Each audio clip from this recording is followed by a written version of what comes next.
हम लोग जो बात कर रहे हैं मैकेनिक्स का बात कर रहे हैं, ठीक है। मैकेनिक्स में हम लोग को तीन तीन चैप्टर अभी खाली बाकी है मैकेनिक्स में। अगर हम लोग बात करें फिजिक्स का सबसे toughest part in the 11 portion, in the 11 में अगर मैकेनिक्स है फिजिक्स का सबसे टफ, उसमें तीन हम लोग का चैप्टर्स खाली बाकी है। फिर हम लोग को फिजिक्स का वन ऑफ द माने टफेस्ट पार्ट खत्म हो जाएगा। फिर जो जो चैप्टर्स आएगा वो वेरी इजी, इजी टू दो चैप्टर्स है, उसमें न्यूमेरिकल भी ऐसा कुछ खासा रहेगा नहीं। ठीक है, तो हम लोग को मैकेनिक्स का तीन चैप्टर्स बचा है, work, power, energy, rotational motion, circular motion, और हम लोग का बचा है ग्रेविटेशन। ये तीन मैकेनिक्स का तीन चैप्टर्स है जो हम लोग को अभी और तंग करने वाला है। ये तीन चैप्टर्स अभी और है जो मैकेनिक्स में है। मैकेनिक्स मतलब जिसमें रेस्ट, मोशन, ये सब है, जिसमें speed speed velocity, rest, motion, force, ये सब है। इसके बाद सब जो आएगा ना बहुत इजी पार्ट हो जाएगा। इसके बाद जो जो हम लोग पढ़ेंगे, elasticity, surface tension, fluid mechanics, waves, बहुत इजी है वो सब में। कुछ भी हम लोग का वेलोसिटी ये सब कुछ नहीं रहेगा, ठीक है, रहेगा भी तो बहुत मिनिमम पार्ट। तो ये मैकेनिक्स का तीन तो चैप्टर्स है मैक्सिमम, स्कूल लेवल के हिसाब से थोड़ी। और इसमें जो भी न्यूमेरिकल्स भी रहेगा एकदम फॉर्मूला बेस्ड न्यूमेरिकल्स। कोई मतलब ब्रेनस्टॉर्मिंग या फिर ज्यादा तकलीफ देने वाला नहीं है। ठीक है। आर्यमैन। आरएमएन सीएम, आरएम मतलब रोटेशनल मोशन, सीएम मतलब सर्कुलर मोशन, ठीक है। तो हम लोग अभी बात, हम लोग को और एक पार्ट बाकी है खाली, उसको हम लोग करेंगे, दैट इज प्रोजेक्टाइल। ये अभी भी हम लोग को करना बाकी है। ये एक्चुअली चैप्टर काइनेमेटिक्स में ही हो जाना चाहिए था, बट हम लोग का ये पार्ट स्किप हुआ हुआ है। तो ये हम लोग को करना बाकी है, ये हम लोग करेंगे, ठीक है। तीनों मोशन एक साथ ही, रोटेशनल मोशन, सर्कुलर मोशन और प्रोजेक्टाइल मोशन, ये तीनों मोशन एक साथ ही करते हैं। इस ये प्रोजेक्टाइल मोशन में खाली फॉर्म डेरिवेशन ही है। हम लोग का चार फॉर्मूला है, उसको डिराइव करना है और कुछ नहीं है उसमें। अगर इसको प्रोजेक्टाइल मोशन को थोड़ा सा ब्रीफ में हम समझाएं, वही तो फॉर्मूला, डायरेक्ट फॉर्मूला से न्यूमेरिकल करके। ये देखो प्रोजेक्टाइल मोशन का हम लोग को क्या क्या करना है, हम तुमको समझा देता है। ये देखो प्रोजेक्टाइल मतलब क्या होता है, जब एक एक कोई भी एक ऑब्जेक्ट को कोई एक एंगल से फेंका जाए, कोई एक एंगल से फेंका जाएगा तो क्या होगा, वो ऐसे जाके ऐसे गिरेगा, है ना। ये इस मोशन को बोलते हैं प्रोजेक्टाइल मोशन। ये 2D मोशन होता है, जहाँ पे वाई एक्सिस और एक्स एक्सिस दोनों काम करता है, ठीक है। इसको तो समझ लो यहाँ पे क्या क्या होता है प्रोजेक्टाइल मोशन में। यहाँ पे दो एक्सिस काम करता है, ठीक है। यहाँ पे दो एक्सिस काम करता है, एक्स एक्सिस और वाई एक्सिस। दोनों एक्सिस का रोल है यहाँ पे। एक्स एक्सिस मतलब इस तरफ और वाई एक्सिस मतलब इस तरफ। यहाँ पे एक एंगल बनता है जिसको बोलते हैं एंगल ऑफ प्रोजेक्शन, कि कितना किस एंगल्स पे फेंका गया है। इस पॉइंट को बोलते हैं तुम्हारा मैक्सिमम हाइट, जिसपे मेरा वेलोसिटी मैक्सिमम है। मेरा एक तो कोई भी ऑब्जेक्ट है, कोई भी बॉल मैक्सिमम इतना ऊपर जा सकता है, उसके बाद वो नीचे गिरेगा। तो this is the maximum height जिससे मेरा एक बॉडी जा सकता है। कांस्टेंट नहीं, कांस्टेंट नहीं रहता, इसका हम लोग का फॉर्मूला है। ये है रेंज, माने एक बॉल कहाँ से कहाँ तक गया, वो एंगल, उस that is the angle maximum angle, उस नॉट एंगल को हाइट। रेंज बोलते हैं। नहीं नहीं, रेंज इस पॉइंट को बोलते हैं जिसपे वो होता है, तो एंगल को क्या बोलते हैं? Angle of projection.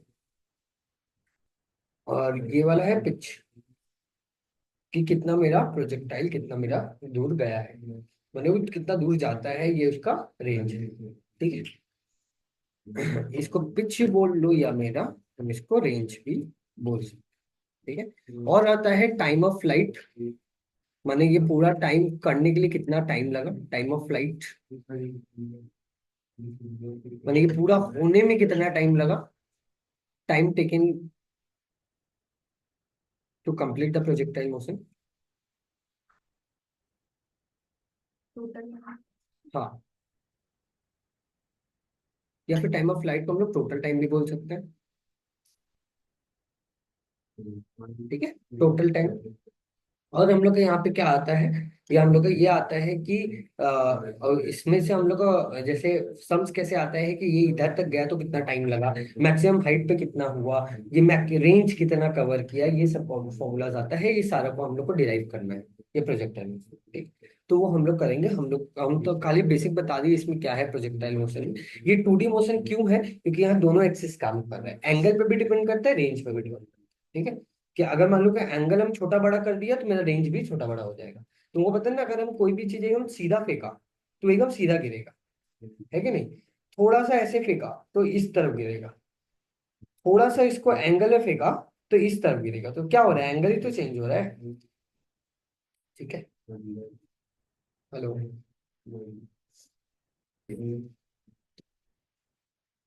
ये सारा है प्रोजेक्टर। यहाँ पे हम लोग का जो एक्सलेशन काम करते हैं दैट इज जी, ये है जी। यहाँ पे कोई एक्सटर्नल एक्सलेशन नहीं है, जो ग्रेविटी से ही यहाँ काम होता है। ठीक है, फिर इसको डेरिवेशन क्या हाँ कैलकुलस के थ्रू या हम लोग काइनेमेटिक्स के इक्वेशन से भी कर सकते हैं, नॉट नेसेसरी कैलकुलस के थ्रू भी करना पड़ेगा। तो ये है थीटा, जिसको बोलते हैं एंगल ऑफ प्रोजेक्शन। ठीक है,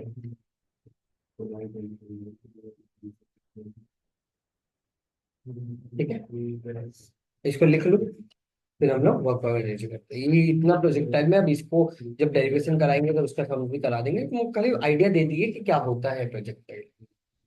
और एक तो होता है incline projectile. Incline projectile is not in our school syllabus, competition में से। ठीक है, पर हम लोग जब प्रोजेक्टाइल करेंगे तो डेफिनेटली वो भी कर लेंगे, बट वो हम लोग के स्कूल सिलेबस के अच्छी से रहेंगे। ठीक है, इंक्लाइन प्रोजेक्टाइल।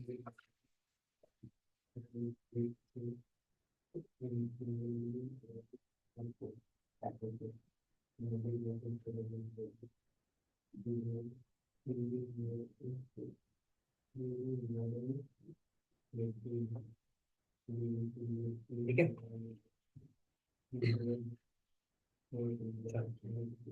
तो हम लोग स्टार्ट करते हैं work power and energy.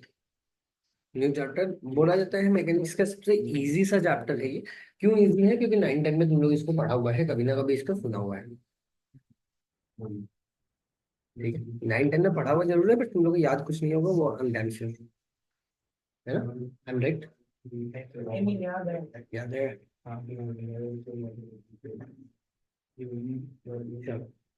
Work power and energy, चलो देखिए क्या याद है, व्हाट इज वर्क, क्या होता है, मतलब यही याद है। तेरे को क्या याद है भाई? Particular time. आपको क्या याद है? कुछ भी नहीं, ये that is a very good thing, time waste नहीं, कुछ नहीं। वर्क मतलब होता है capacity to do a thing. Work मतलब होता है what is a work, capacity to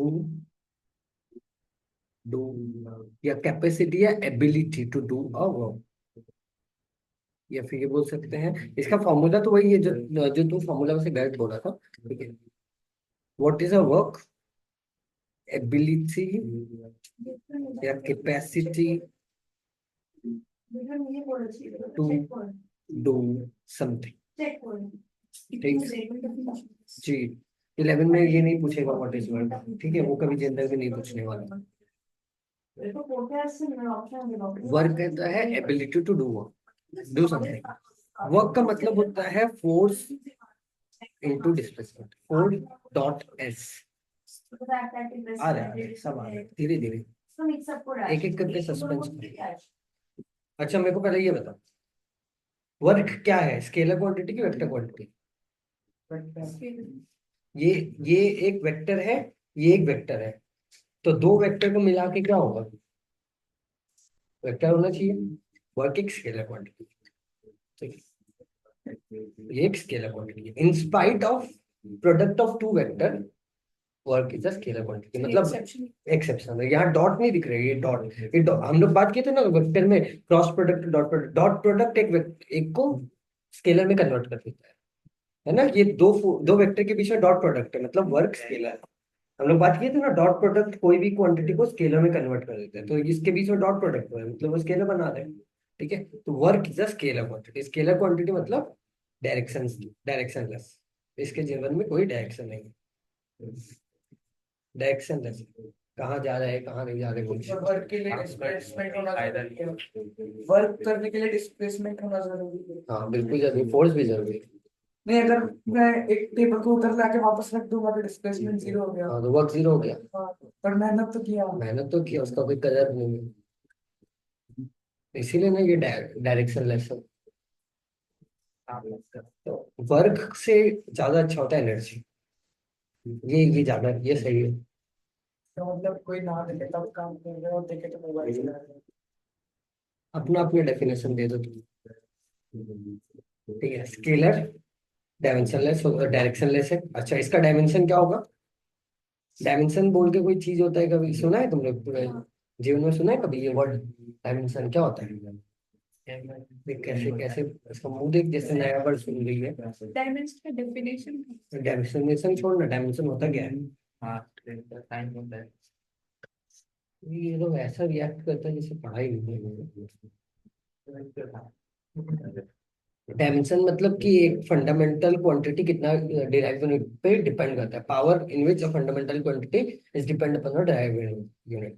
उसका MLT तो होता है, बट अगर कोई पूछता है व्हाट इज डायमेंशन तो कुछ तो बोलेगा। डायमेंशन तो ये डायमेंशन कैसे निकलता है फॉर्मूला से? तो force into displacement. Force, force का डायमेंशन क्या होता है? -1। अच्छा, अगर नहीं याद है डायमेंशन कोई दिक्कत नहीं है, हम तुम लोगों को पहले भी बताया डायमेंशन याद नहीं है तो कुछ निकाल सकते हैं। Force into displacement. बता बाबू, क्या बोलेंगे हम? हमको इसका मतलब वर्क का डायमेंशन निकालना। ये फोर्स होता है mass into acceleration into displacement. ठीक है, मास मतलब m, एक्सलेशन मतलब LT-2, और s मतलब l। तो कितना हो गया? ML²T-2। ये मेरा वर्क का डायमेंशन हो गया, याद रखने का जिम्मेदार। ठीक है, तो ये है इसका डायमेंशन। इसका यूनिट्स का बात करो, सीजीएस यूनिट क्या होता है वर्क का, और ऐसा यूनिट क्या होता है? सीजीएस यूनिट होता है वर्क का अर्ज, और ऐसा यूनिट होता है जूल। एक तो रिलेशन है इसके बीच में, 1 जूल इक्वल्स टू 10⁻⁷ अर्ज। ये यूनिट कन्वर्सन में काम आएगा। चलो यहाँ तक इसको लिख लो।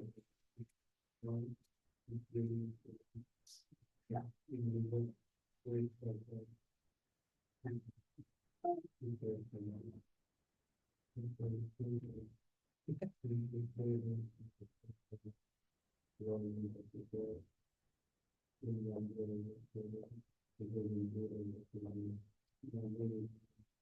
ये होता है वर्क के बारे में।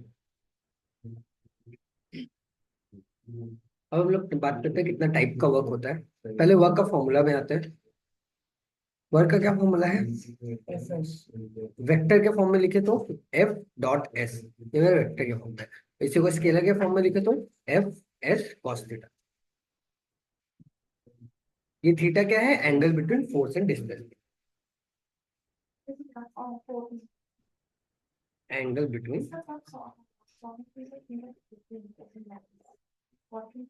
Angle between force and displacement.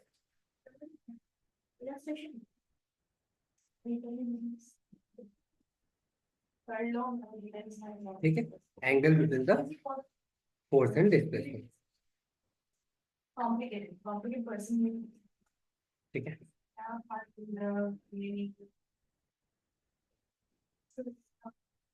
Work 3 type का होता है। Positive work, positive work, negative work, और फिर और एक होता है no work. No work done. 3 type का वर्क। ठीक है, positive work, negative work, no work. ठीक है, पॉजिटिव वर्क मतलब पहला चीज तो समझ में आ रहा है। अगर मेरा पॉजिटिव वर्क मतलब मेरे पास ईयरप्लग है, कनेक्ट किया टूटा और भी बच्चे ने तोड़ दिया। मेरा बिल्डिंग का बच्चे लोग बहुत ज्यादा है। पैसा नहीं है, पैसा वसूल नहीं है। हम उन लोग से काम करवा देते, हिसाब बना।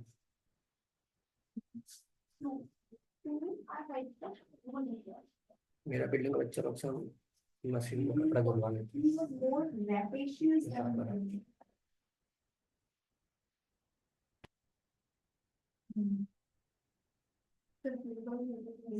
ना दिया आई नहीं। तो उसका एग्जाम was मंडे को not लगता है, पेपर है, इसीलिए फोन किया as उनको। rapacious as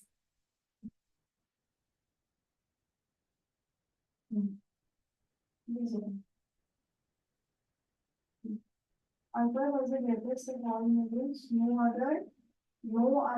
अच्छा No fools, no ठीक है, other, positive work, negative work और नो वर्क, no fools ठीक है। were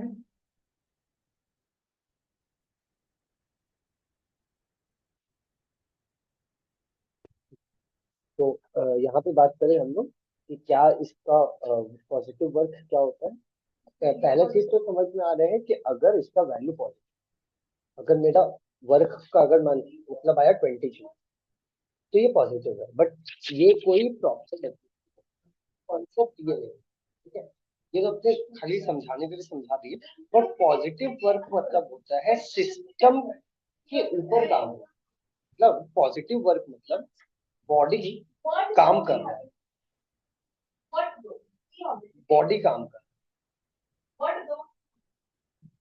मतलब मान लो एक मास है, ये मास यहाँ से यहाँ तक गया, ये मास यहाँ से यहाँ तक गया, तो ये क्या हुआ, ये मास काम किया, तो ये पॉजिटिव है, ठीक है। फिर अगर बात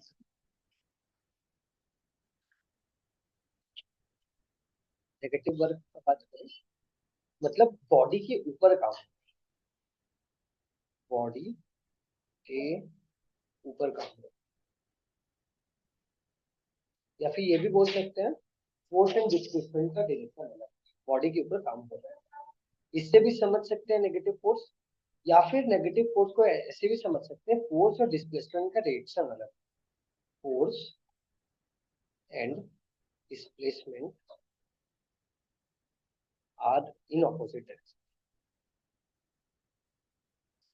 आर इन ऑपोजिट,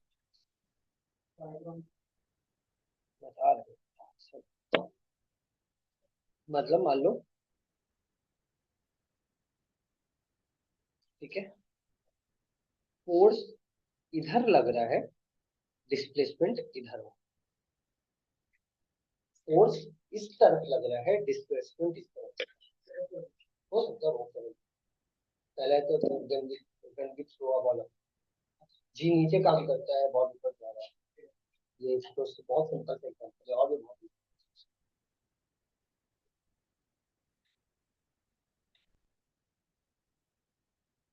हेलो, रुको हम अभी अभी मान, हाँ क्लास में था, क्लास अभी मान लो। लेकिन बॉल तो नीचे आकर उसमें जी लगता है ना, जी उसमें तो कुछ और लगेगा ही, डिस्टेंस की जैसे फोर्स रहेगा वरना उस पर जाएगा। फिर से बोल, क्या बोला। मतलब देखो बॉल आप बोल रहे थे बॉल के ऊपर फोर्स लगता है बट वो डिस्प्लेसमेंट फोर्स नीचे लगता है जी। अच्छा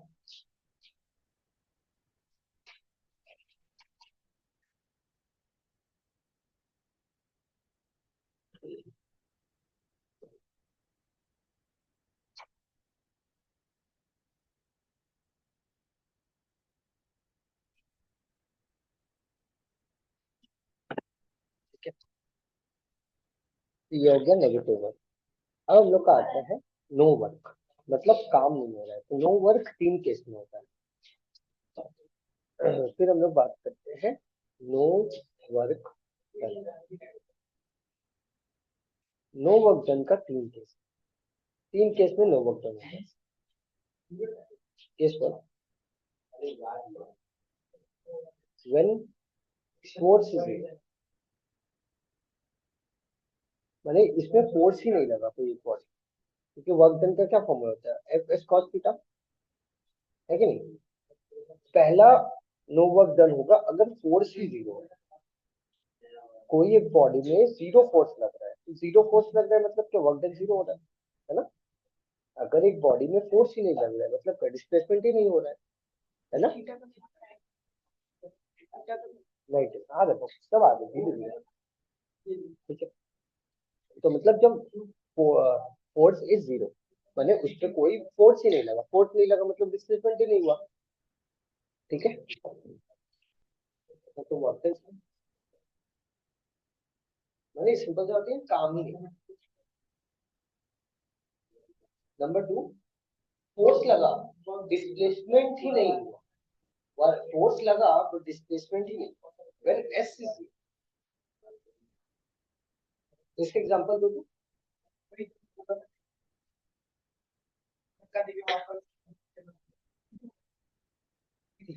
ठीक है, और एक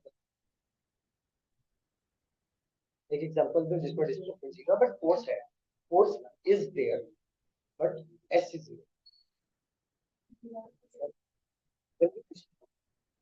दीवार पे धक्का, गाड़ी को धक्का और बाहर।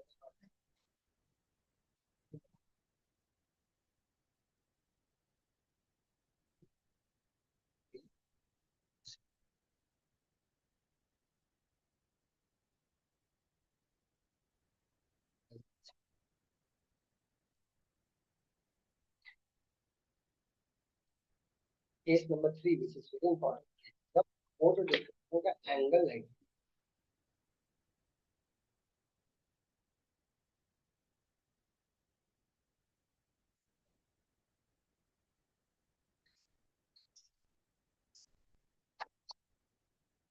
इन दोनों की लाइन ये मेरा वक्त, तो ये कब हो सकता है, इसका एग्जांपल हमको कौन देगा, दीवार पे डिस्प्लेसमेंट, डिस्प्लेसमेंट हो रहा है, भी लग रहा है, एंगल 90 की वजह से।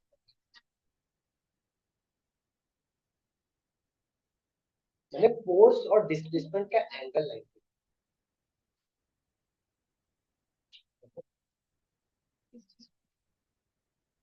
कितना तो एंगल, अगर मान लो कि एक बॉल है, बॉल को ऊपर पे, यहाँ पे फोर्स कहाँ लग रहा है, फोर्स इधर लग रहा है, ये मेरा फोर्स है, ये मेरा एंगल, तो एंगल तो क्या होता है 180, एंगल 90, तो ये तो नेगेटिव वर्क है, ये नेगेटिव वर्क, ये जीरो नहीं है, वर्क डन के यहाँ वैल्यू होगा।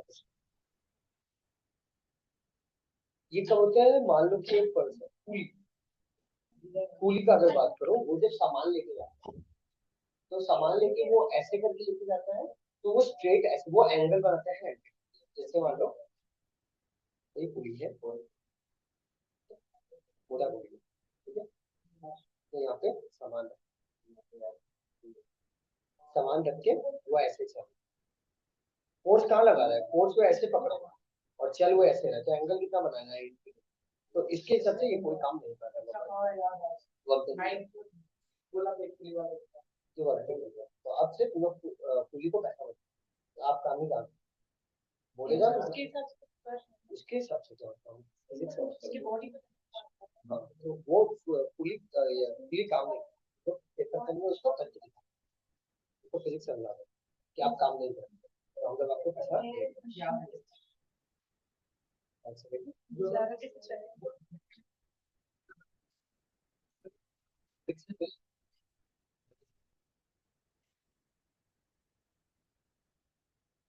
और एक तो होता है कि जब हम लोग सूटकेस लेके चलते हैं, सूटकेस में नेगेटिविटी ऐसे करते हैं, तो ऐसे सीधा सीधा हाथ के एंगल में रहेंगे, तो इस टाइम भी कोई काम नहीं है, ठीक है, वर्क डन जीरो होता है, बट वर्क डन हर एक हर एक का अलग अलग होता है, वो इसका टोटल वर्क डन जीरो है, बट अगर हाथ के पॉइंट ऑफ व्यू से देखें तो हाथ का वर्क डन जीरो है, ठीक है, तो ये मतलब हर एक पॉइंट पे अगर वर्क डन देखें तो अलग है, ठीक है, तो इतना कॉम्प्लेक्स तुम लोग को समझने की जरूरत है, यहाँ पे लिख लो व्हेन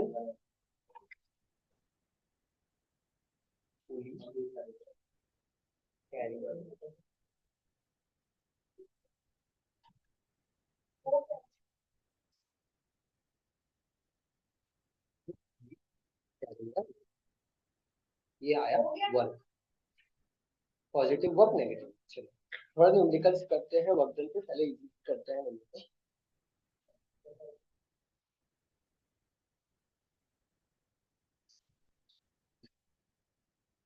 थोड़ा लॉ ऑफ मोशन और वर्क ऑफ एनर्जी मिक्स कर, मजा आएगा। ये एक मास है, ठीक है, इस मास पे हम ये फोर्स लगा रहे हैं 100 न्यूटन, और ये मास जो है यहाँ पे चला गया, माने इस फोर्स का, इस मास का डिस्प्लेसमेंट हुआ 4 मीटर। ठीक है, ये मास है तुम्हारा, सपोज कर लो 20 kg। तो पहला है find the work done due to, ये एक्सटर्नल फोर्स है, find the work done due to external force.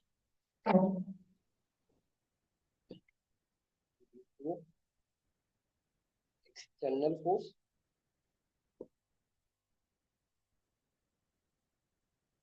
Find the work done due to friction. Friction क्या काम किया और एक्सटर्नल फोर्स क्या, find the work done due to friction. ये दोनों क्या किया, तो देखिए ना तुम लोग का कितना कितना तुम लोग कितना सोच पा रहे हैं। पहला है कि एक एक्सटर्नल फोर्स है 100 न्यूटन, ये बॉडी पे लगा और बॉडी 4 मीटर का डिस्टेंस, 4 मीटर बाद बॉडी इधर आके पहुंच गया। तो बताओ कि एक्सटर्नल फोर्स का वर्क डन क्या है।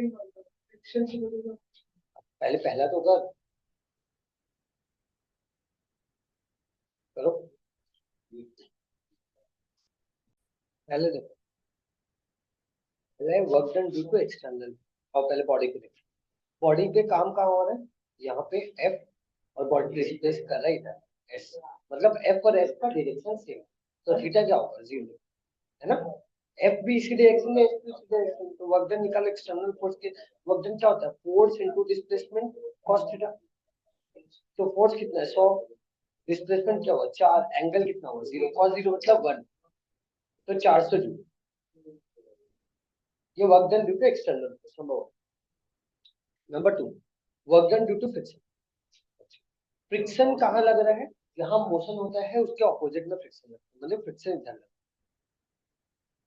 फ्रिक्शन इधर लग रहा है, फ्रिक्शन इधर लग रहा है, और वर्क डन कहाँ हो रहा है, इस तरफ हो रहा है। तो बीच दोनों के बीच का एंगल कितना है 180। फ्रिक्शन इधर इधर काम कर रहा है, डिस्प्लेसमेंट इधर हो रहा है, दोनों के बीच का एंगल कितना है 180, है कि नहीं। तो वर्क डन क्या होगा, फोर्स क्या, फ्रिक्शनल फोर्स क्या निकाल लो, म्यू एम जी। म्यू नहीं दिया हुआ है, अगर म्यू नहीं दिया हुआ है, वैसे देना चाहिए था म्यू, अभी दे 0.0, 0. ठीक है 0. ठीक है, म्यू होगा 0 या 0.1 नहीं देगा, अच्छा 1, 0.1। मास यहाँ कितना है 20, जी को तो 10 10 ही लेना पड़ेगा, तो ये कितना होगा 20 न्यूटन मेरा फ्रिक्शनल फोर्स। तो वक्त कितना होगा 20, डिस्प्लेसमेंट कितना हो रहा है 4, और एंगल 180, cos 180 माइनस, तो कितना हो -80। तो समझ आ रहा है ये नेगेटिव वक्त।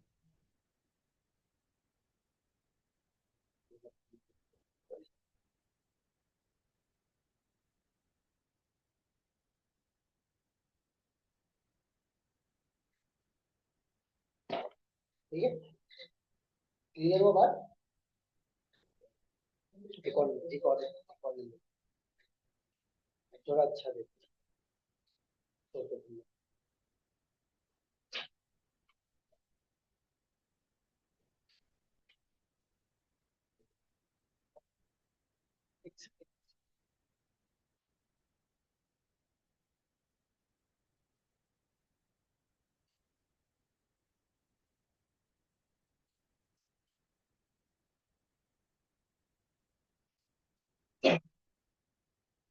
इस एक एक ऐसे यहाँ पे उसका एक 37 डिग्री, 37 डिग्री पे उसका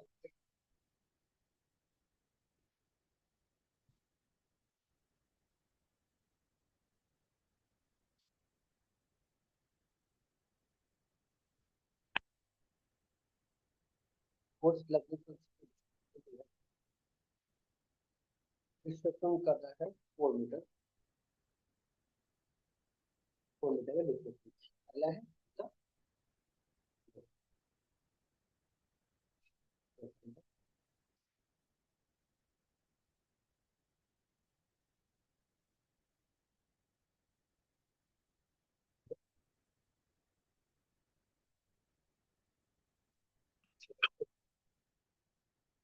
अगर यहाँ पे एफबीडी का कॉन्सेप्ट लगेगा तो इसके बाद इंक्लाइन प्लेन इसको कर लो, फिर इंक्लाइन प्लेन देखो तुमने कितना कर पा।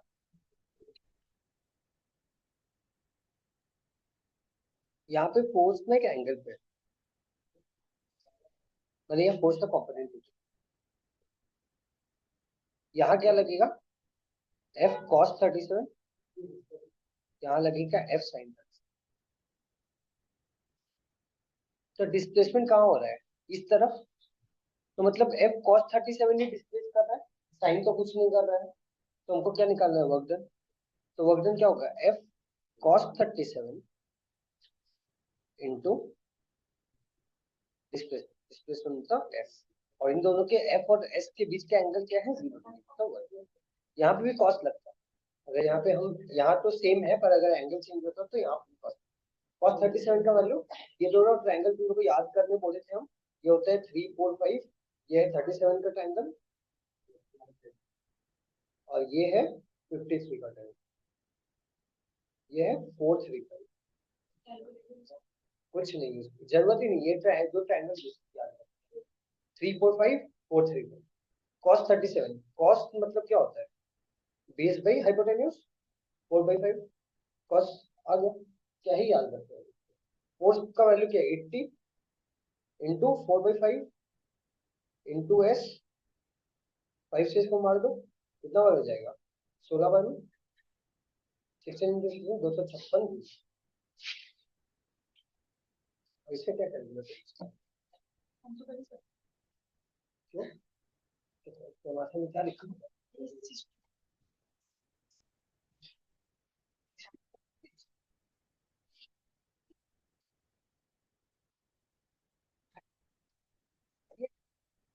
करके लिखा कॉस 37,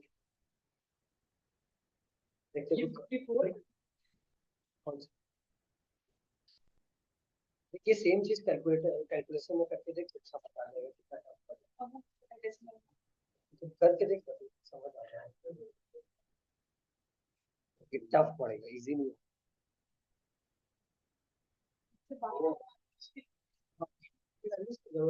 फिजिक्स में खाली देखो 37 के 3 x other than standard angle, उससे ज्यादा नहीं। हर एक से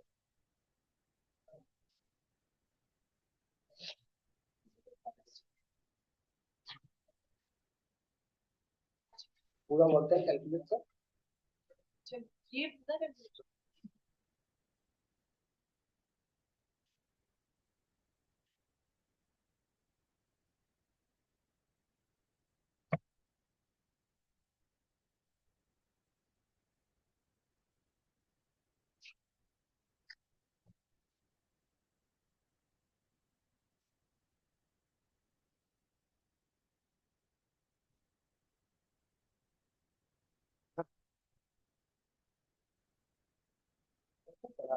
इससे बढ़िया हम हो सकते, ठीक है।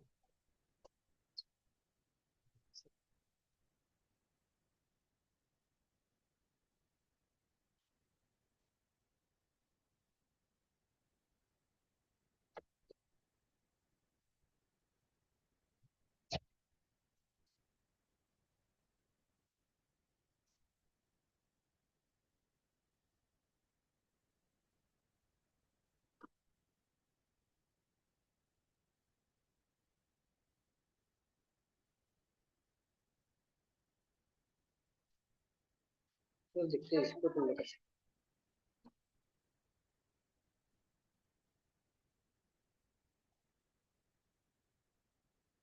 एक मास है, ये मास इस मास से ठंडा हुआ, ठीक है। यहाँ पे हमने फोर्स डाल दी, force is equal to 4 newton, फिर फोर्स जब डाला गया तो ये लो डिस्प्लेस किया, ये एक ही मास है कि दो दो दो मास है, 10 से बना हुआ है, ठीक है। तो ये लोग डिस्प्लेस किया 4, ईच मास डिस्प्लेस किया 4, find the work done by the both. हर एक मास कितना वर्क डन है, ये m1 है, ये m2 work done into both mass. तो ये था सोचने का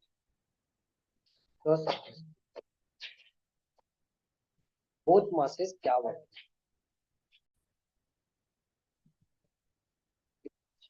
ये इस मास में ये दोनों हम क्या बोले, ये दोनों डिस्प्लेस कर रहे हैं 4 मीटर, ठीक है। मतलब ये भी 4 मीटर, ये भी 4 मीटर, ये बात सही है कि ये वाला मास भी 4 मीटर डिस्प्लेस कर रहा है, ठीक है। और ये वाला मास भी 4 मीटर। अच्छा, ये जो 100 न्यूटन है वो इस पे लग रहा है। तो अगर हम work done due to m1,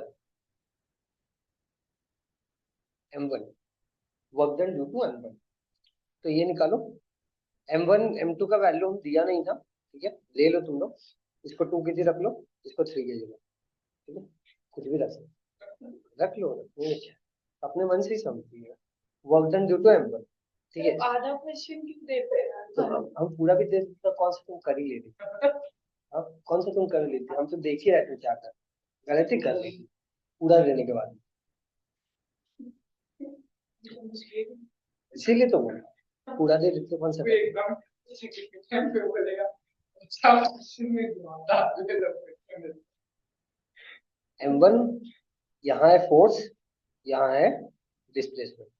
work done क्या होगा, फोर्स इंटू डिस्प्लेसमेंट, एंगल कितना है 0 डिग्री, फोर्स कितना है 100, डिस्प्लेसमेंट कितना है 4, तो इसका हो गया 400 जूल।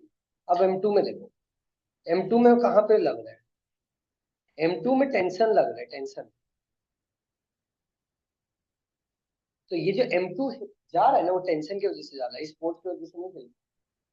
यहाँ पे रस्सी में टेंशन लगता है ना, अवे फ्रॉम द बॉडी, तो ये टेंशन इधर है, ये टेंशन इधर, तो m2 को कौन हिला रहा है, ये वाला t हिला रहा है, ये f नहीं हिला रहा है, ये t इसको हिला रहा है। तो हमको ये t को लगाना पड़ेगा, तो ये t का वैल्यू निकालना पड़ेगा, आ रहा है समझ में, ये t का वैल्यू निकालना पड़ेगा। तो एफबीडी बनाओ, t का वैल्यू निकाल लो, m1 का एफबीडी बना दो, तो क्या होगा, नेट फोर्स इधर आ रहा है, t minus F equals to ma,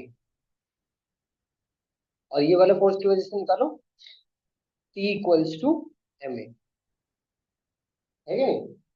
अब यहाँ से टी और एफ, पहले ए निकालो, ए निकालने का और एक तरीका था, हम लोग एफ नेट भी निकाल सकते थे, और ठीक है कोई बात नहीं। तो T is equals to M A, तो यहाँ पे एक कितना हो जाएगा, यहाँ पे एम का वैल्यू हम दे रखा है, तो ये वाला होगा 2a, ये हो जाएगा 3a, तो T is equals to 3a, और 3a इधर, तो एफ इज ये हो जाएगा 3a minus 2a equals to F, ठीक है। तो एफ का वैल्यू एफ का वैल्यू कितना हो गया, ए, मतलब ए का वैल्यू हो गया 100 मीटर पर सेकंड स्क्वायर, ये मेरा ए हो गया। तो टेंशन कितना आ जाएगा, 3 into a मतलब 300, 300 न्यूटन मेरा टेंशन। तो m2 पे अगर कितना लगेगा, m2 पे मास कितना लगेगा, force w2, force into displacement, force होगा 300, डिस्प्लेसमेंट होगा 4, तो है ना 1200। आप समझिए, तो यहाँ पे हमने एफबीडी बनाया कौन बोला, क्योंकि अब बोलेंगे ऐसे गलती कर देते हैं। तो कॉन्फिडेंस है,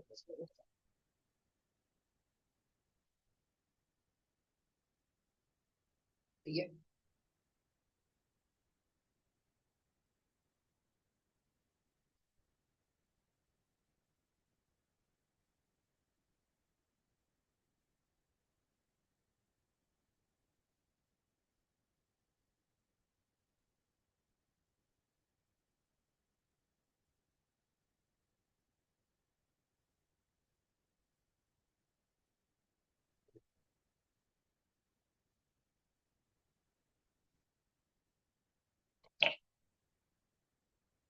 ये सब है वर्क डन का सम्स, जो हम एफबीडी से जोड़ते होते हैं, तो वैसे बुक में तुम लोग को डायरेक्ट फॉर्मूला बेस्ड सम्स मिलेगा, तो वो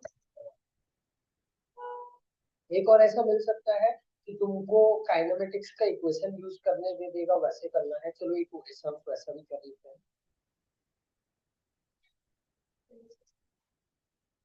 हाँ बिल्कुल। फॉर्मूला बेस्ड हाँ ऐसे आएगा 11 में। ये नहीं सोच सकते कि ऐसा सम्स आएगा जिसमें हम एफ एस लगाएंगे और मेरा आंसर आएगा। वो 9 10 में, 11 में नहीं, ठीक है।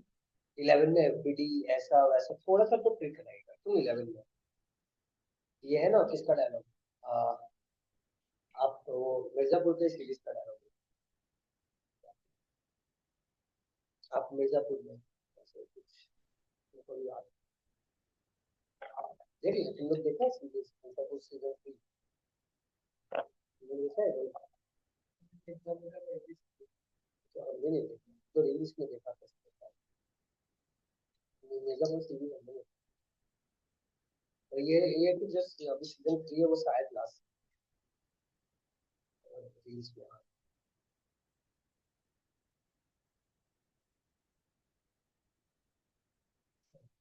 सम्स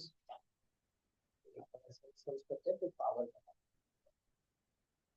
एक वर्क में अभी है नहीं, अभी बहुत कुछ है, अभी खाली वर्क, ये जो वर्ड है ना वर्क, इसको समझना है। अभी फिर द वर्ड पावर समझाएंगे, फिर वर्क एनर्जी समझाएंगे, फिर बहुत कुछ, फिर उसके बाद है conservative non conservative force, work energy theorem, most important part in this whole physics, फिर एनर्जी, बहुत कुछ है। पिक्चर तो अभी बाकी है, ये तो टीजर भी है, ठीक है।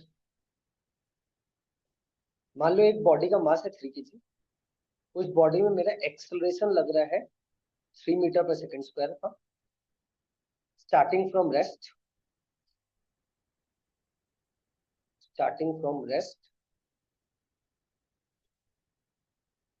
और वो डिस्प्लेस कर रहा है, it take 2 second to displace, 2 second लगा उसको डिस्प्लेस करने का, find out, find the W. इसको तो हम लोग को तो सोचना पड़ेगा कैसे बनेगा, बस। पावर, पावर का बात करते हैं, ठीक है। ये वाला हो गया ना, सब क्लियर हो गया ना। यहाँ पे क्या दिया हुआ था, यहाँ पे अपने को इनिशियली स्टार्टिंग फ्रॉम रेस्ट मतलब U0 दिया हुआ था, ठीक है। अपने को क्या निकालना था, वर्क डन। वर्क डन के लिए क्या चाहिए, फोर्स इनटू डिस्प्लेसमेंट। फोर्स कैसे आ जाएगा, एम से आ जाएगा, और डिस्प्लेसमेंट कैसे आ जाएगा, इससे UT प्लस हाफ, ठीक है। दिक्कत नहीं है।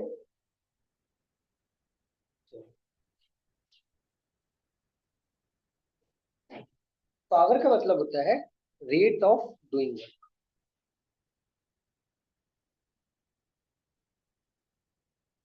पावर का मतलब होता है, हाँ हाँ, रेट ऑफ वर्क डन, बिल्कुल बोल सकते हैं, रेट ऑफ वर्क डन, ठीक है।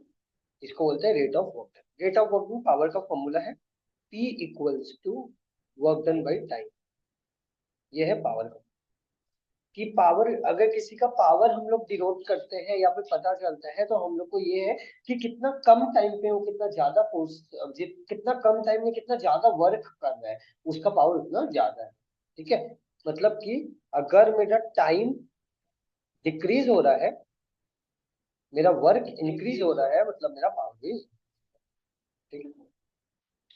पावर का यूनिट क्या है, क्वांटिटी क्या है, पावर कैसा क्वांटिटी है, स्केलर की vector,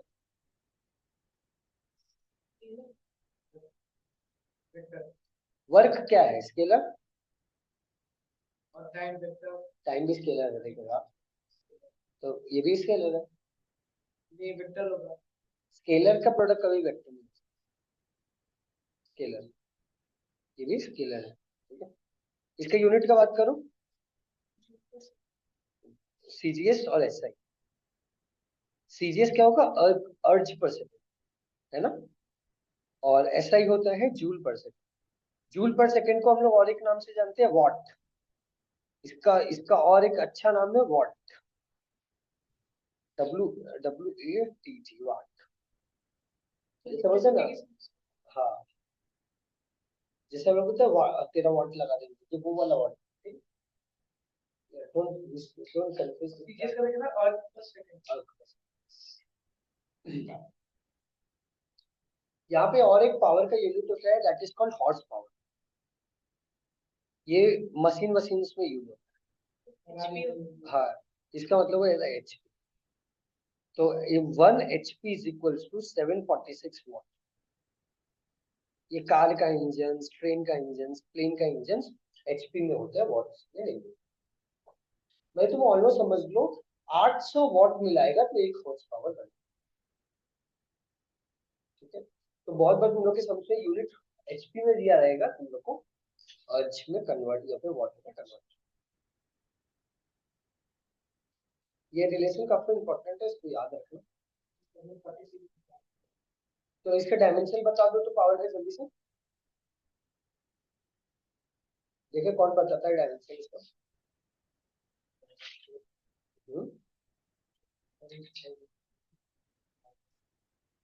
M L square T minus two, तो इसका उसका है L square T minus two. हाँ, एक टी नीचे आ जाएगा तो M L square T minus, मेरा पावर का।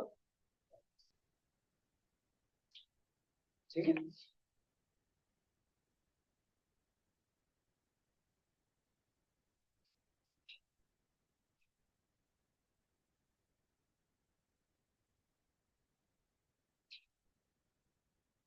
ठीक है, मेरा पावर का। पावर में और हम लोग को वैसा कुछ नहीं है, करेंगे हम लोग अभी, खाली डेफिनेशन दे रहे हैं। फिर एनर्जी, एनर्जी मतलब क्या होता है, ये सेम एज वर्क है, सेम एज वर्क। फॉर्मूलाज भी सेम है, यूनिट्स भी सेम है, सब कुछ सेम, सेम एज वर्क। इसका डेफिनेशन क्या होता है, capacity to do a work.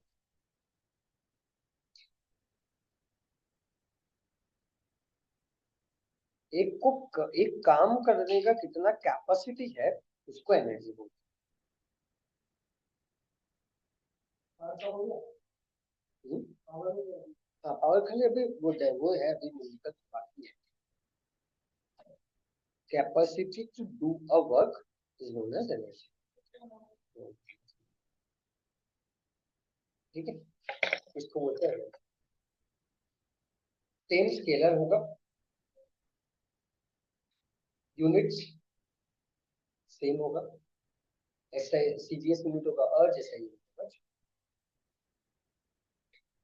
Energy में हम लोग को दो एनर्जी के बारे में पढ़ना है, वो एक तो अच्छा इंपॉर्टेंट चीज है। दो इम्पोर्टेंट एनर्जीज के बारे में हम लोग पढ़ना है, right. Potential energy and kinetic energy.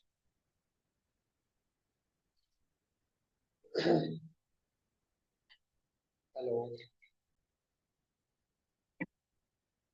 ये होता है capacity to do work, scalar quant, इसका जो यूनिट्स है सेम है, स्केलर यूनिट्स इसका अर्ज और जूल।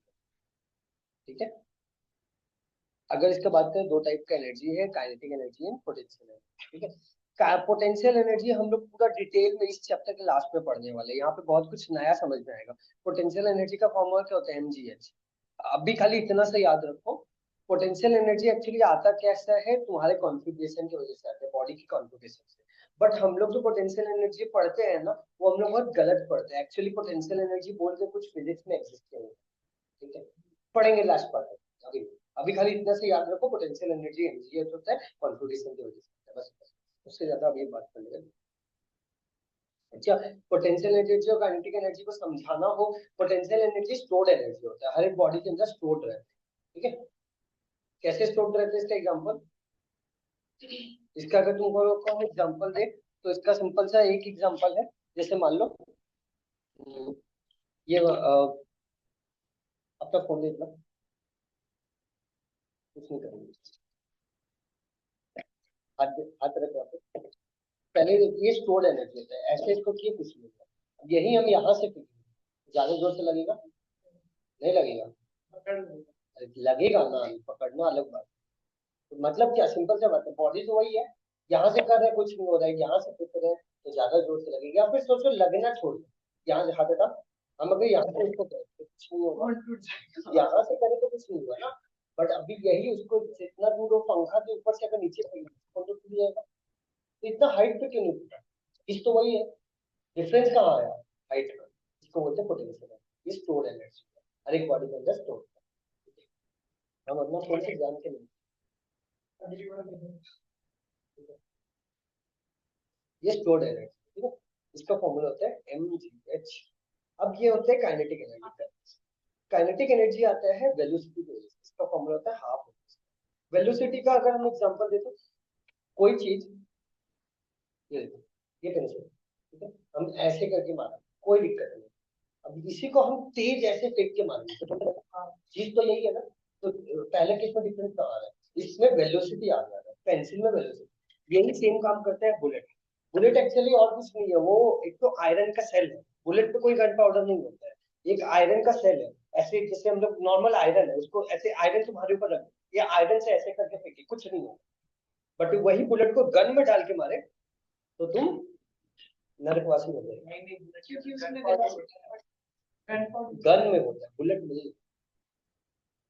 जो गन पाउडर होता है वो गन में होता है, बुलेट में कुछ नहीं। बुलेट एक नॉर्मल स्टील आयरन का टुकड़ा है।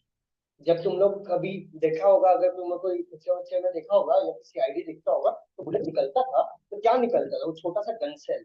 बुलेट गन में गन पाउडर होता है, जिससे वो जब हिट करता है तो वो आग स्पीड पकड़ता है, वो गन में होता है, बुलेट में कुछ नहीं। बुलेट एक नॉर्मल आयरन का टुकड़ा है या स्टील का टुकड़ा है और कुछ नहीं। तो वही जब वेलोसिटी में आ जाता है तो आदमी को नरकवासी लगा, ठीक है। देखो अगर बुलेट से गन से मारेंगे तो तुम नरक में जाएगी, नरक में जाएगी, स्वर्ग में जाने वाला तो काम नहीं है। आप करेंगे इसमें, आपके साथ भी नहीं करते। हम तो बैटल हम हाफ इनटू वेलोसिटी।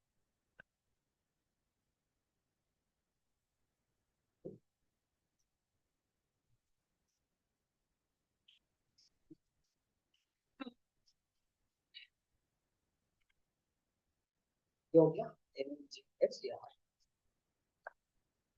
इससे सब हम भी रहे। अब नेक्स्ट क्लास में हम लोग conservative force, non conservative force पढ़ेंगे।